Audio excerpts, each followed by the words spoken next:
Another suspect in the assault of Elnaz Hajimiri, found south of the border in Texas by ICE, is back on Canadian soil to face charges.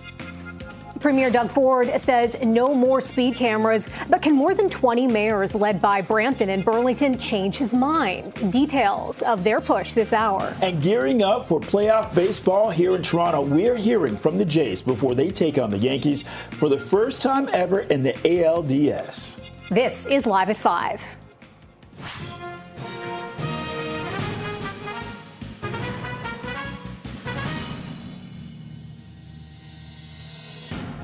Good evening. I'm Bakari Savage. And I'm Melissa Duggan. Welcome to Live at 5. For the first time ever, the Blue Jays will be taking on the New York Yankees in the playoffs, and fans are anticipating the historic matchup. CP24's Arda Zakarian joins us live from the Rogers Center. Arda.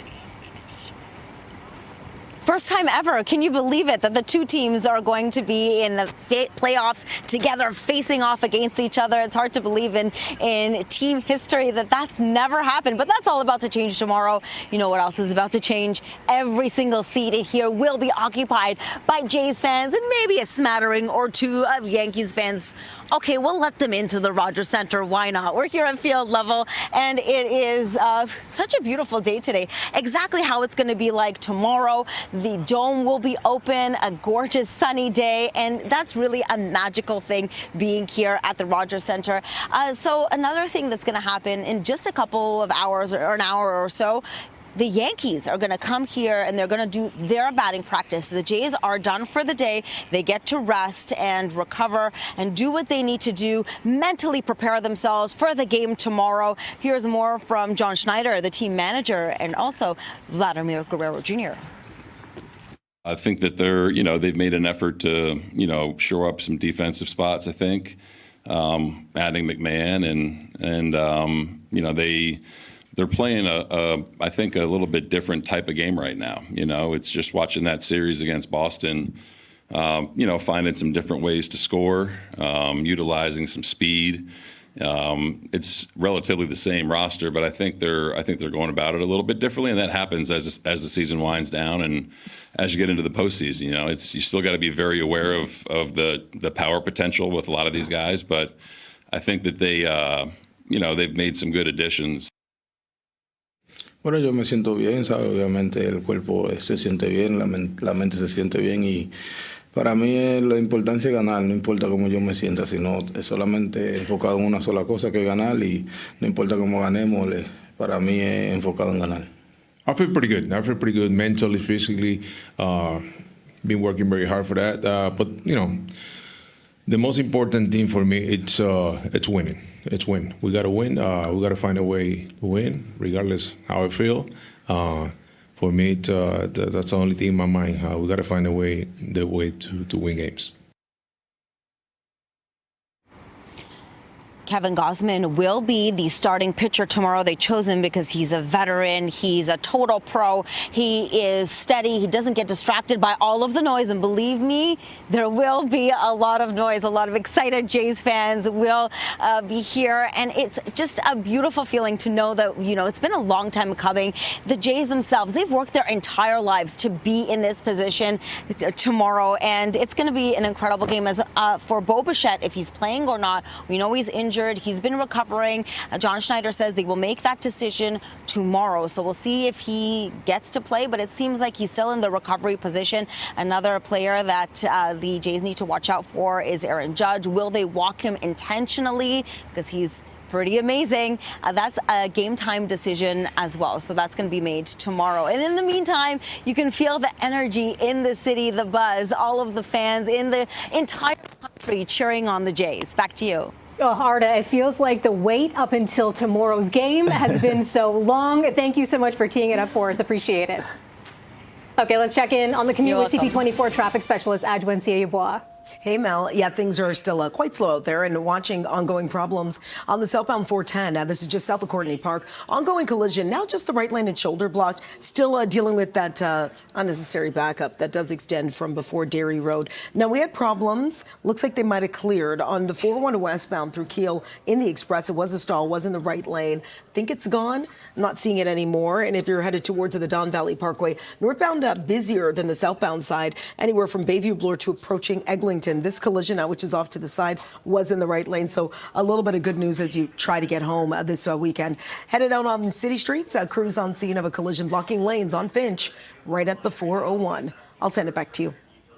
This CP24 traffic report is brought to you by 407 ETR. Enjoy the journey with a stress-free commute. Well, the mayors of Burlington and Brampton, they're leading an effort to convince Premier Doug Ford to change course on his plan to ban speed cameras. Burlington Mayor Marianne Mead Ward and Brampton Mayor Patrick Brown have written a letter to Ford with the support of 20 other Ontario mayors. They argue a total ban on the cameras would reverse years of progress on safety in school zones. They're asking Ford to allow speed cameras to still be deployed near schools, but with a number of added measures. These include using a reasonable threshold of speed before a ticket is issued and sending a warning for a first offense. We're not giving up. I am directly sending an SOS to the Premier, save our school kids. This is what it is about. Let us keep our cameras in front of school zones. We've made some reasonable suggestions for how to tweak the program to address some of the concerns. We have heard you, Premier.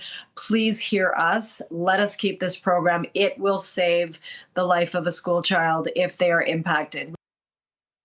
The call to action here is, number one, we would like to have a conversation with the province before they ban the use of this public safety tool.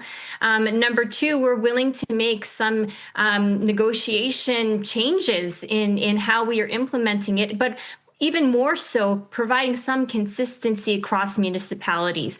We know that some municipalities perhaps have implemented it, maybe not using best practices, not using thresholds, but cities like Brampton and others have thresholds in place that are reasonable in order to keep our streets safe. We reached out to Mayor Olivia Chow's office to find out why she didn't sign the letter. Okay. This is a live look at one of the many speed cameras around town. Some of those have been vandalized. Well, her office says it's because she wrote her own letter advocating for the speed cameras, which is going before City Council. CP24 also reached out to the Premier's office for a response to the letter. A spokesperson in his office says, quote, the Premier's comments, as well as the announcement we made last week, stand as response. So our cameras, looking at those cameras, it is 5:07, 24 degrees. This is Live at 5. Up ahead, a man suspected in an attack on Elnaz Hajimiri, missing since 2022, has been extradited to Canada. This is after being arrested by ICE in Texas.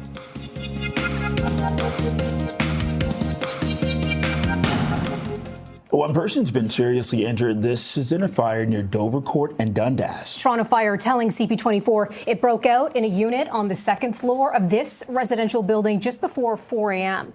The victim in their 70s was found in the hallway and rushed to a trauma center in serious condition. They found one male victim on the floor. He had been removed by a neighboring tenant. He was conscious and breathing, but he did have some significant burns to the lower half of his body. Crews removed him, took him down to paramedic services who were waiting, and they transported him to Sunnybrook Hospital.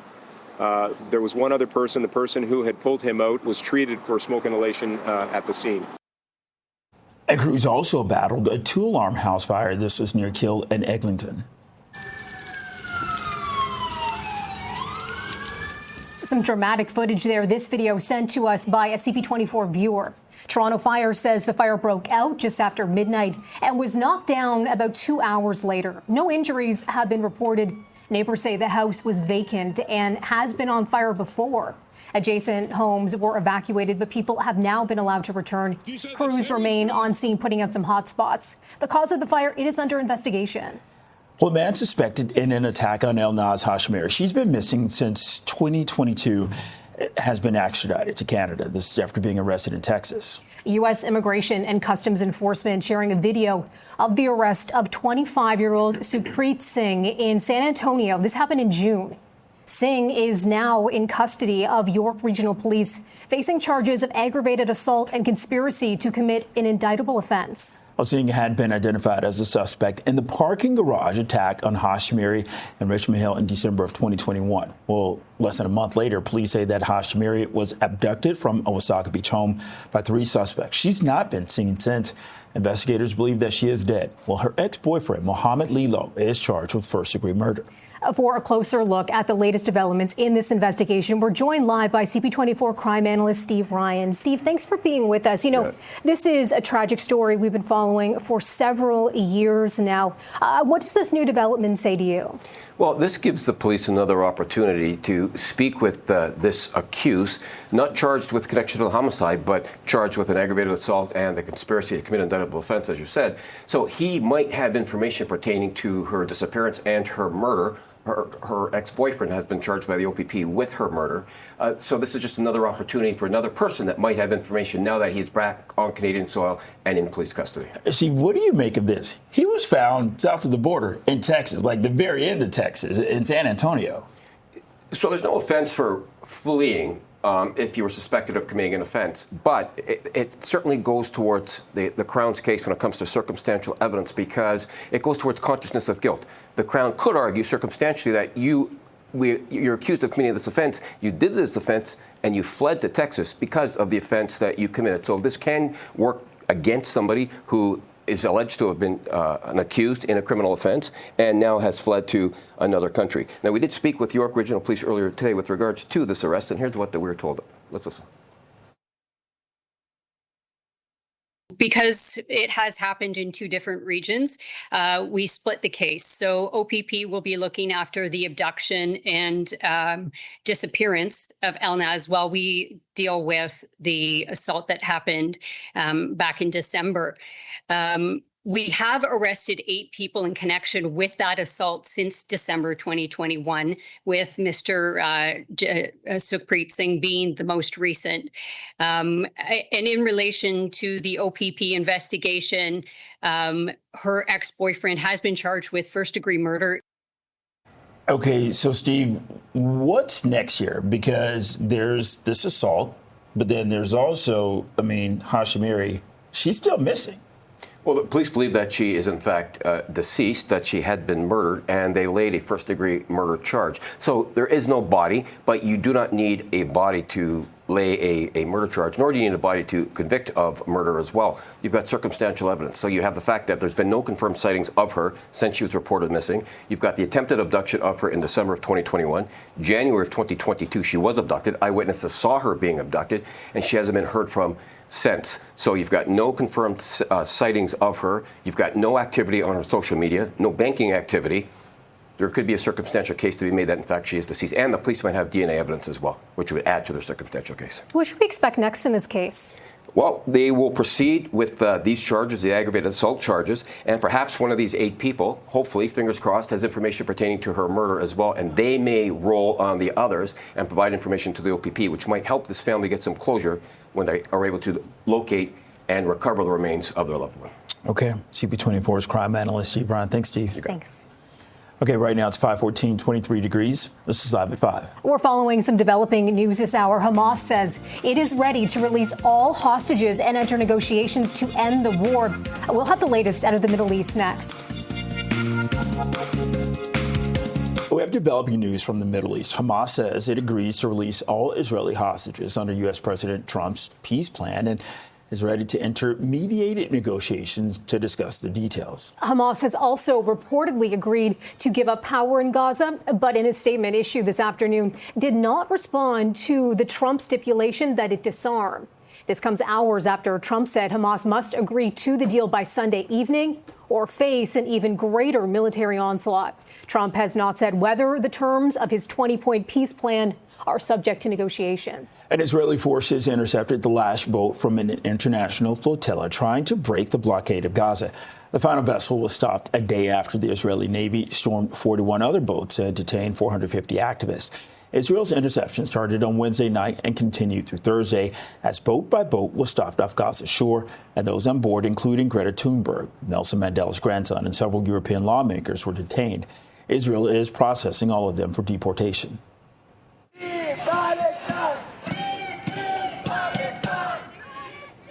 Tens of thousands of protesters took to the streets across Italy in support of the flotilla.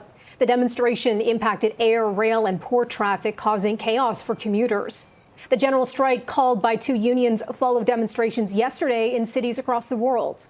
Well, across the pond, British police say that one of two men killed in a car and knife attack on a synagogue in Manchester may have been killed by a bullet fired by police. The Greater Manchester Police Chief says a forensic examination has found that the victim had a wound consistent with a gunshot injury.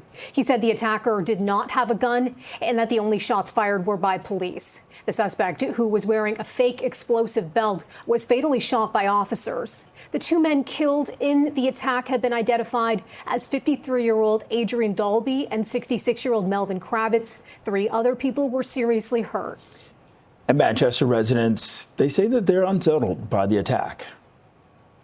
As someone that's Muslim myself, I have, family members that are visibly Muslim, like wearing the headscarf and the hijab and stuff like that. I do sort of like fear for them, that they can go out and, again, some senseless human being might blame them for what's happened and attack them. And yeah, it is worrying times, very, very worrying times, I think, in the UK. And I don't think there's ever been a time where I've been worried myself, but now I even, feel that at the minute. So.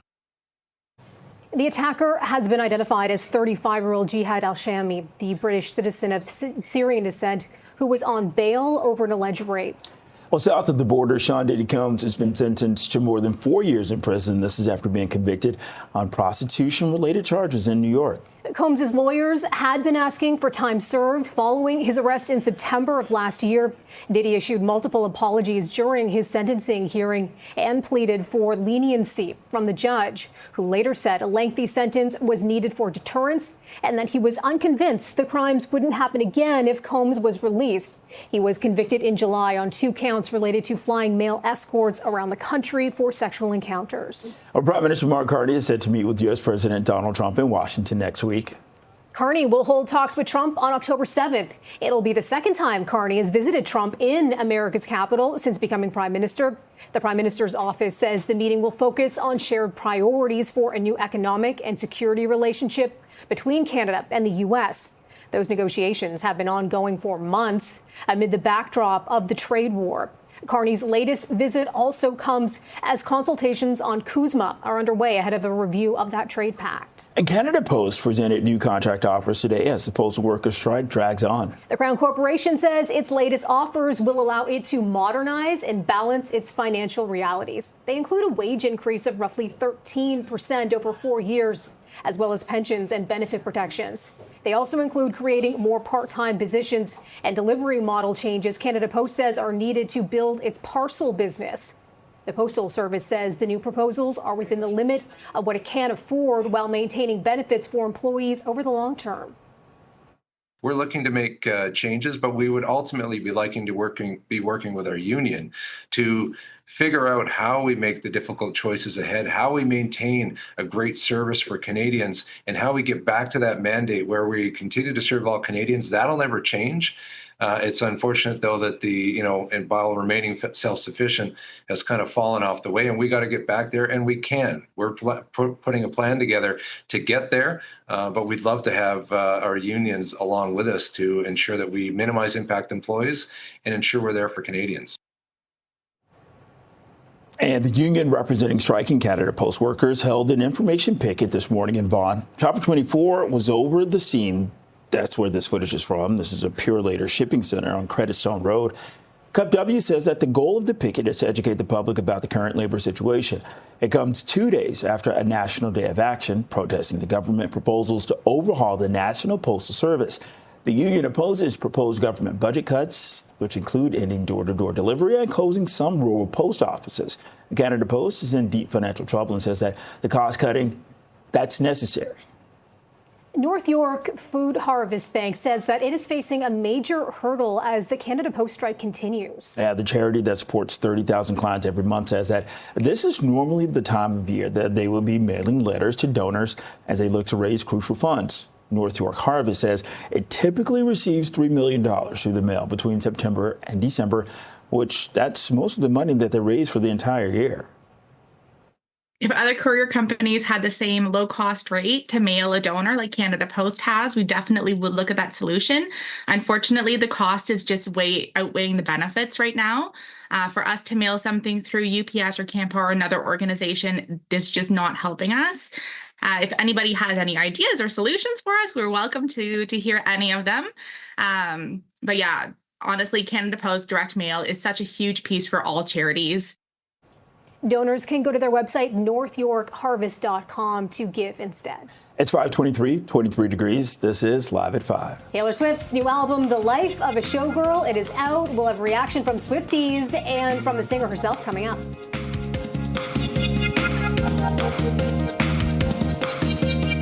Taylor Swift's new album, it's out today. Swifties are going to be flocking to movie theaters for a cinematic event marking the occasion. It's all right. You were dancing through the lightning strikes. There is a little sample. The Life of a Showgirl is Swift's 12th album. It features 12 tracks. The release is being celebrated with a special release party in movie theaters across the globe. Audiences will get to see the world premiere of the video for the album's lead single and behind-the-scenes footage of how the whole thing came together. Never better. Never been so excited about an album coming out. And I think part of it is maybe the fact that usually when you put out an album, you made it like a year before. So your life can change a lot between when you make it and when you put it out. But with this album, it's exactly where I'm at in my life. You know, I'm exactly in the same spot as I was when I made this record. So it feels very accurate to my my life experience right now, which feels kind of cool. Well, Swifties are gushing over the new album. I was like, this is so different from the last album, but in a really good way. Like, it's a lot happier sounding. I feel like it's perfect and upbeat. The first time I listened to it, I was like, this is not really what I was expecting, because like the sound of it's like very, I thought it was going to be like more synthy, and there's like a lot there's like this like bass sound that people are using a lot these days. Well, obviously I like Taylor Swift a lot. I went to her last show in Vancouver, so that was really exciting. Swift worked on the new album during her record-breaking Eras tour, which brought in $2 billion in ticket sales and led to a companion book and a concert film. What do you think? Thumbs up? Thumbs down? I'm going to let you be the judge of that. I got to digest it all first, right? Nuit Blanche, it takes over Toronto this weekend. Yeah, here's a live look of an Indigenous installation. It's by an Anishinaabe artist. It's being set up outside of the Superior Court of Justice. This is on University Avenue. It's one of over 80 displays all across the city. The theme this year is Translating the City. Nuit Blanche runs from 7 o'clock tomorrow night to 7 o'clock Sunday morning. It is 5:28, 23 degrees. This is Toronto's Live at 5. It's the eve of Game 1 of the ALDS. The Jays, they're getting ready to take on the Yankees for the first time ever in the postseason.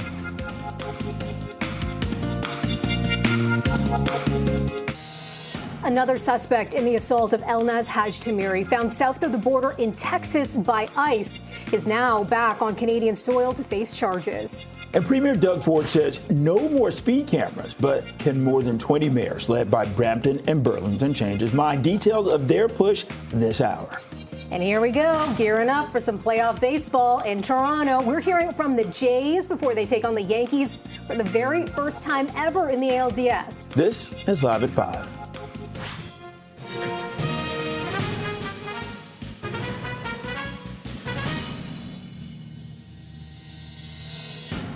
Hello, I'm Melissa Duggett. I'm Bakari Savage. Welcome to Live at 5.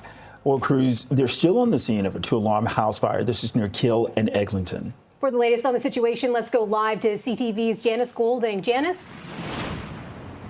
Hi, Melissa. If you take a look behind us here, you might be able to see some smoke coming from the ashes. A Toronto Fire is still on scene, making sure that no hot spots reignite. Now, this fire started at just after midnight last night. Toronto Fire telling us that when they arrived here around 12:05, the home was fully engulfed. There were actually flames shooting out of the windows. The fire then spread to a number of vehicles, about 5 that we can count were almost completely destroyed. It also spread to a neighboring home via the roof. Now, neighbors do tell us that they were evacuated from their homes. The woman who lives right next door, whose home was badly damaged, says at the time she and her husband were in bed. They didn't even know that there was a fire until fire officials started pounding on her door. She said her husband was completely frozen, didn't know what to do, but they eventually evacuated. She says when she returned into the home at 4 in the morning when the fire had been put out, she saw the extensive damage to her home. The roof had collapsed in. There was extensive damage in that area, and there was a lot of water damage that went down to the basement. So she doesn't know where she's going to be staying tonight. In the meantime, we do not know whether or not this fire was suspicious. We do know that fire officials as well as Toronto police are investigating, and they are still holding the scene. Melissa. Janice, do we know how many people total have been displaced, like don't have a place to sleep tonight? Well, that's the thing. At this point, only the neighbors to the right of this home have been displaced. They do not know where they're going to be staying tonight. However, this particular home had been abandoned by all accounts. In fact, neighbors say that they had complained to the city many, many times because the home had been abandoned for decades. One woman says at least 30 years. They say that they'd actually complained about raccoon infestations, rat infestations, etc. And they said the city turned a deaf ear. And now this is the result. They say they're very angry because they said this did not need to happen. Bakari. Okay, CTV's Janice Golding. Janice, thank you. Let's check in on the commute with CP24 traffic specialist Adjoa Nsia-Yeboah. Yeah, well, it continues to be quite the slow go and a couple of problems to deal with if you're just starting your drive. So brand new issues coming into the traffic desk happening on the westbound lanes of the Gardner. This is just past Spadina. You will find the center lane blocked. Actually, it's past York Bay Young. If you are making your way out of the downtown core, very slow from before Jarvis. Also problems happening. This is on the eastbound lanes of the 403.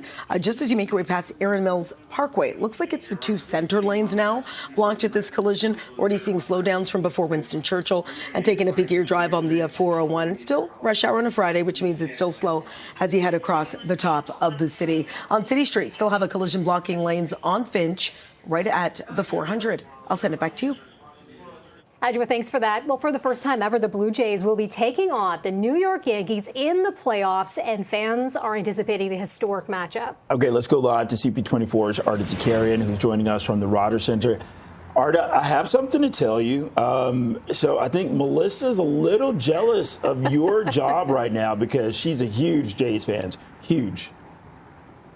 Listen, Melissa, I know it's cozy over there in the studio, but out here is where the excitement is, the action is. I know you wish you were a part of here. You know, I can feel you. It's okay. Your spirit is here, Melissa. That's fine. But you know what? It is super exciting. You can almost think, like, what are the Jays feeling right now? Are they excited? Are they nervous? Are they feeling all of the feelings all at once? Are they going to sleep tonight? They've worked their entire lives for this moment right here. And there's something different about this team. Everybody's been saying that they really work as a team together. It's not just one person individually that carries the team. It's everybody together. And the starting pitcher tomorrow is going to be Kevin Gosselman. They chose him because he's a veteran. He's very steady. He's unshakable when it comes to all the noise that's going to be here at the Rogers Center. Tens of thousands of fans will be packed in here. So for sure, there will be a lot of noise to deal with. So we had a chance to hear from the team manager, John Schneider, and also Kevin Gosselman. I was thinking about 22 the other day and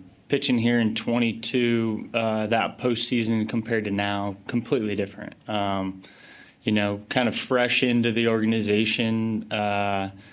Still didn't really know what it meant to be a Blue Jay, to be honest. I think now I understand, you know, we have one team for an entire country. So, you know, with that, a lot of things come with that. You know, there's extra pressure that comes with that, but there's a lot of love that comes with that from the fans, from, you know, people who might never even see you play in person. But, you know, that's just kind of the advantage that we have being one team for a whole country. It's an unbelievable honor to play for a country. And I think this team, more than any other team I've been around, has kind of leaned into that a little bit. And they understand kind of how many people are watching them every night. And the support that we get in this building is unbelievable. It makes it really tough to come in and play here, and we really like playing here. So it's cool to say, you know, that you're playing for a country. You know, it's East Coast to West Coast. Everyone's pulling for this team. You know, it's something that we don't take for granted, for sure. You know, I just found a couple of fans. This is Matthew and Devin. Thank you guys so much for being here. You're not Jays fans, are you? Diehard Jays fans, of course. So tell me what it feels like to be here in this moment. It's just one sleep away. It feels like Christmas morning. Jays are back playing October baseball. Toronto's back. Yeah, we've been waiting for this for a long time. Bats are hot. We're going to be electric tomorrow. City's buzzing. And yeah, we got a big weekend ahead of us. We do. We're facing the Yankees. What do you think we need to do to come out on top? Just play our ball game. Even the Buffalo Bills were wishing us victory over the New York State team. We got this. Absolutely. Thank you guys so much. Have fun tomorrow for tomorrow's game. We appreciate it. Okay, so there's a big question too. Is Bo Bichette playing tomorrow? He is injured. We know that. John Schneider says it's going to be a decision that they make tomorrow, but it looks like he may still be recovering. As for are you guys superstitious at all? Do you wear your lucky underwear when it comes to big games? Well, the Jays are going to be wearing their lucky hats, the one with the white panel like this one, because they won a lot of games with this white panel hat, so they're not taking any chances. They've been winning with the hat. They've been winning when they play at home. Things are going their way. Arta sharing the buzz. Love it. Appreciate that, Arta. Thanks so much. It is 5:38, 23 degrees. This is Live at 5. And coming up next, the mayors of Burlington and Brampton, they're leading an effort to convince Premier Doug Ford to change course on his plans to ban speed cameras. Mayors of Burlington and Brampton, they're leading an effort to convince Premier Doug Ford to change course on his plan to ban speed cameras. Burlington Mayor Marianne Mead Ward and Brampton Mayor Patrick Brown, they've written a letter to Ford with the support of 20 other Ontario mayors. They argue a total ban on the cameras would reverse years of progress on safety in school zones. They're asking Ford to allow speed cameras to still be deployed near schools, but with a number of added measures. These include things like using a reasonable threshold of speeding before a ticket is issued and sending a warning for a first offense.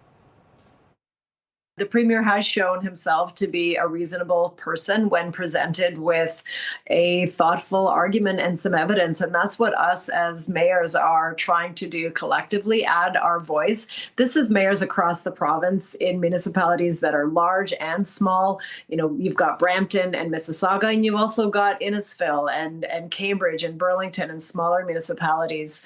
So we're speaking with one voice on this.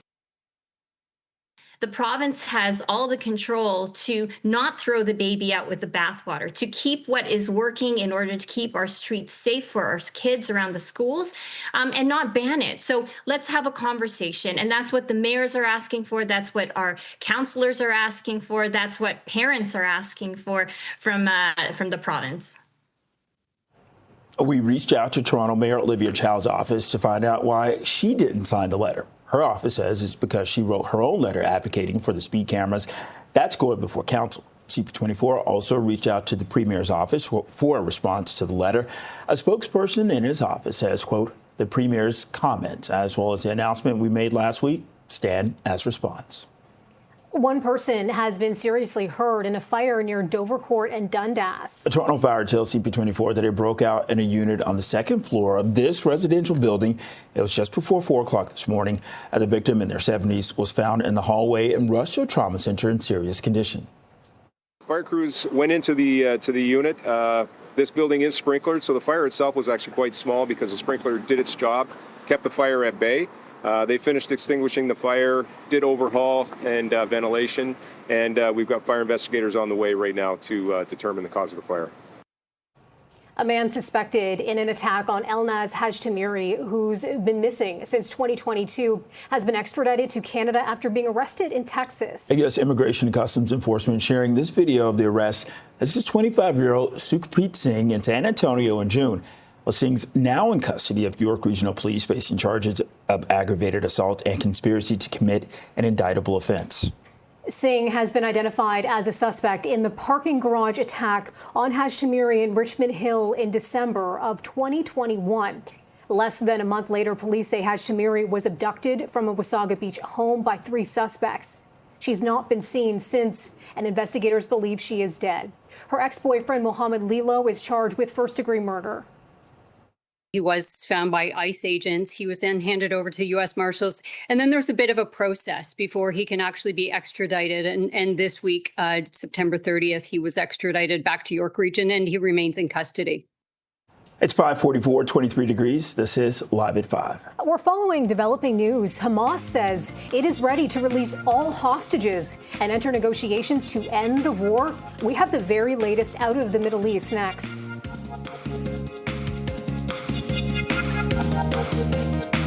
Developing news from the Middle East. Hamas says it agrees to release all Israeli hostages under U.S. President Trump's peace plan and is ready to enter mediated negotiations to discuss the deals. Hamas has also reportedly agreed to give up power in Gaza, but in a statement issued this afternoon, did not respond to the Trump stipulation that it disarm.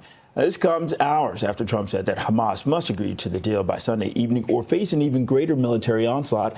And Trump has not said whether the terms of his 20-point. Okay, well, President Trump has just issued a statement. It reads, quote, based on the statement just issued by Hamas, I believe they are ready for a lasting peace. Israel must immediately stop the bombing of Gaza so that we can get the hostages out safely and quickly. Right now, it's far too dangerous to do that. We are already in discussions on details to be worked out. This is not about Gaza alone. This is about long-sought peace in the Middle East. Sean Diddy Combs has been sentenced to more than 4 years in prison after being convicted on prostitution-related charges. It happened in New York. Yeah, Combs' lawyers have been asking for time served following his arrest in September of last year. And Diddy issued multiple apologies during his sentencing hearing and pleaded for leniency from the judge, who later said that a lengthy sentence was needed for deterrence and that he was unconvinced that the crimes would not happen again if Combs was released. He was convicted in July on 2 counts related to flying male escorts around the country for sexual encounters. Prime Minister Mark Carney is set to meet with U.S. President Donald Trump in Washington next week. Carney's going to hold talks with Trump October 7th. It'll be the second time that Carney has visited Trump in America's capital since becoming prime minister. The prime minister's office says that the meeting is going to focus on shared priorities for a new economic and security relationship between Canada and the U.S. Those negotiations have been ongoing for months amid the backdrop of the trade war. Carney's latest visit also comes on consultations on CUSMA are underway ahead of a review of the trade pact. An update about Canada Post. They presented a new contract offer today as the postal workers' strike drags on. Yeah, the Crown Corporation says that its latest offers will allow it to modernize and balance its financial realities. They include a wage increase of roughly 13% over 4 years, as well as pension and benefit protections. They also include creating more part-time positions and delivery model changes that Canada Post says are needed to build its parcel business. The Postal Service says that the new proposals are within the limit of what it can afford while maintaining benefits for employees over the long term. The union's last offer had $700 million plus in new costs every year that we just can't afford right now. So we need to, look at our future. We need to make the changes that the government has directed us to, because taxpayer subsidies are not going to be a way of the future. We don't want to be there either. So we need to make the changes. But to date, the cost for labor peace with Cup W has just been too high a price to pay. And ultimately, our customers would end up having to pay that as well, even though they're already. The union representing striking Canada Post workers held an information picket this morning in Vaughan. Chopper 24 over the scene at a Purolator shipping center on Credit Stone Road. Cup W says the goal of the picket is to educate the public about the current labor situation. It comes 2 days after a national day of action protesting the government proposals to overhaul the National Postal Service. The union opposes proposed government budget cuts that include ending door-to-door delivery and closing some rural post offices. Canada Post is in deep financial trouble and says the cost-cutting steps are necessary. Well, North York Harvest Food Bank says that it's facing a major hurdle as the Canada Post strike continues. Yeah, the charity that supports 30,000 clients every month says that this is normally the time of year that they would be mailing letters to donors as they look to raise crucial funds. North York Harvest says it typically receives $3 million through the mail between September and December, which is most of the money they raise for the entire year.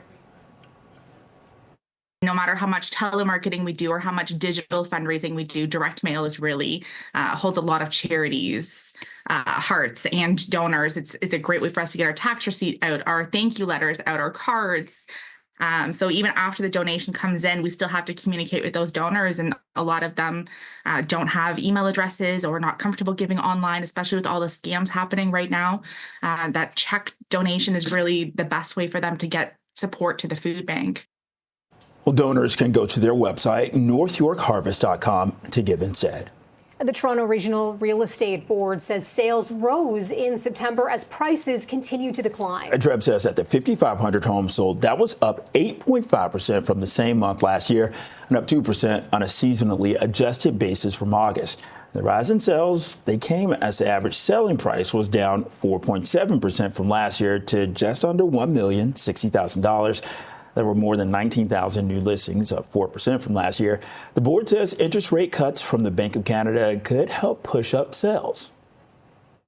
It's an interesting period of time. And even, if we see one or two more cuts on the part of the Bank of Canada, which would really put households earning the average income in a good spot to move back into the marketplace, we will have this period of time where there's still be substantial inventory that we need to unwind. And so there will be that negotiating power. The largest sales increase was in the semi-detached home segment, which was up 11%. Okay, it's 5:53, 23 degrees. This is Live at 5. And this is a live look at an art installation being set up on University Avenue. It's for Nuit Blanche. We'll have more on the all-night art festival coming up.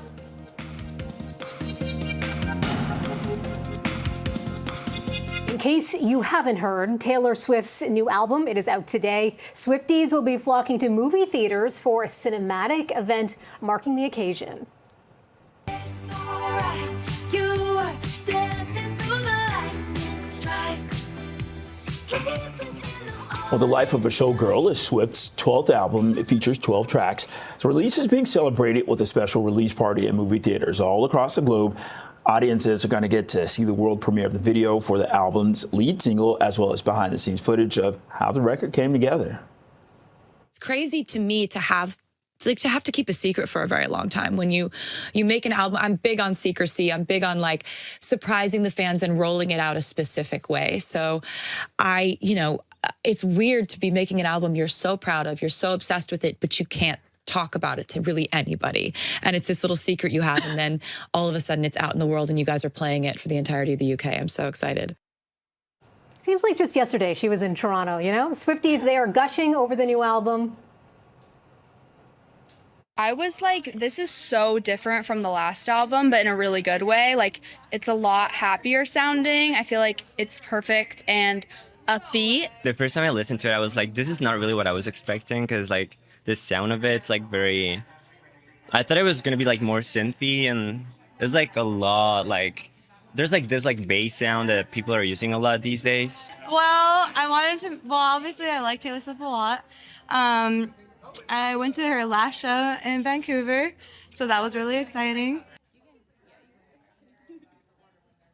And Swift worked on the new album during her record-breaking Eras tour, which brought in $2 billion in ticket sales, and it also led to a companion book and concert film.